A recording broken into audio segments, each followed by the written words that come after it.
My name is Jimmy Cage and today we're going to talk about fantastic beasts and where to find them. I want to be a wizard.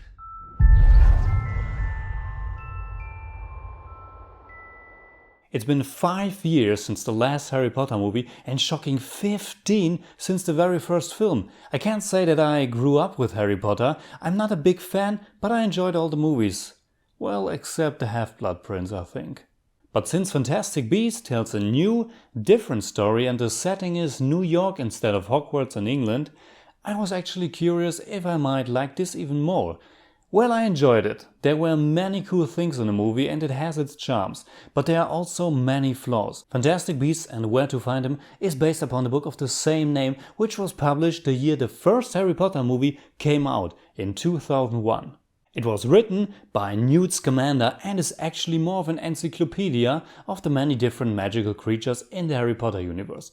Of course, it was not really written by Newt Scamander, but by J.K. Rowling. The idea is that this book exists inside the Potter world itself, and Newt Scamander is a character who wrote it and who is front and center of this new movie now. Therefore, it's also the first film that's not really following a pre-existing novel, but instead J.K. Rowling wrote the screenplay herself, and she intends to write the following ones as well, as this is intended not only as a trilogy, but as a 5-movie franchise. Come on, Warner Brothers, let's first see how the first movie is doing.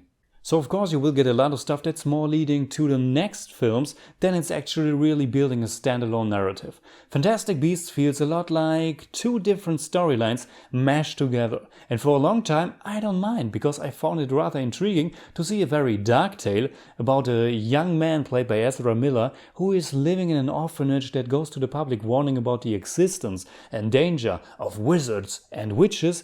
And then on the other hand, a very comedic, charming story about an outsider who is coming to America and gets into trouble when he's losing his fantastic beasts by mistake. First trip to America?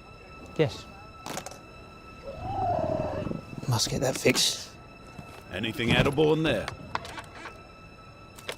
No. Any livestock? No. Welcome to New York. It begins quite promising and all the main characters, as well as the both storylines, are introduced pretty quickly. And yet as a whole, I don't think the movie is written all that well. But I certainly liked our new characters. Eddie Redmayne is a charming little oddball, and some of his quirks definitely reminded me of his performance as Stephen Hawkins. Dan Fogler is very funny as the Muggle, or as they are called in the USA, No Mage. He has no magical powers and is watching almost everything with big, excited eyes. The female lead is played by Katherine Waterston, who stays a little bit in the background. And then you get your 2 mysterious guys, Colin Farrell, who plays an investigating wizard, and Ezra Miller, who seems to be the mystery cat.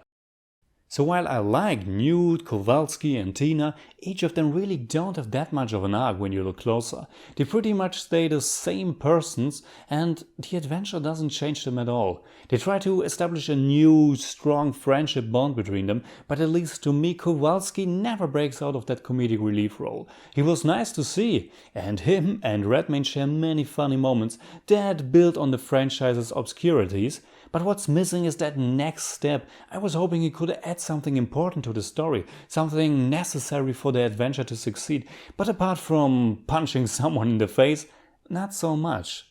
Unfortunately, the same goes for the beast. I hoped in the finale the 2 aspects of the movie, the mystery that surrounds Farrell and Miller and the hunt for the beasts, would come together, and they did to some degree, but not in the slightest the way I hoped they would. It would have been so awesome if all the beasts introduced in the movie would come together to somehow save the day with Newt, Kowalski and Tina, but it's a pretty generic CGI wizard battle at the end. The plot and the characters felt really underwritten, but let's talk about the beast for a second. The first little guy introduced is a Niffler, and he's one of the movie's highlights, as he steals every single scene he's in. Then there is a little green plant who is quite adorable, but the other creatures, well, they are fine, but nothing in their design stood out to me. Also, surprisingly, the CGI isn't that good. It often looks very blurry, and I watched the movie in IMAX. Parts of the visuals that should look crystal clear were just blurred. Sometimes it felt as if the last polish was missing.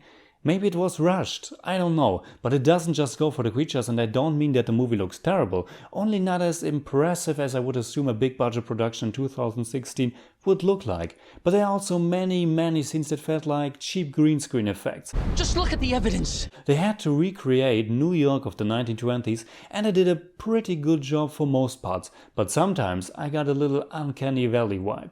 It's also not as warm and cozy as the setting of the Potter movies, and something I always mind is the notion to make almost everything grey and brown and very vintage only because something is taking place in the past.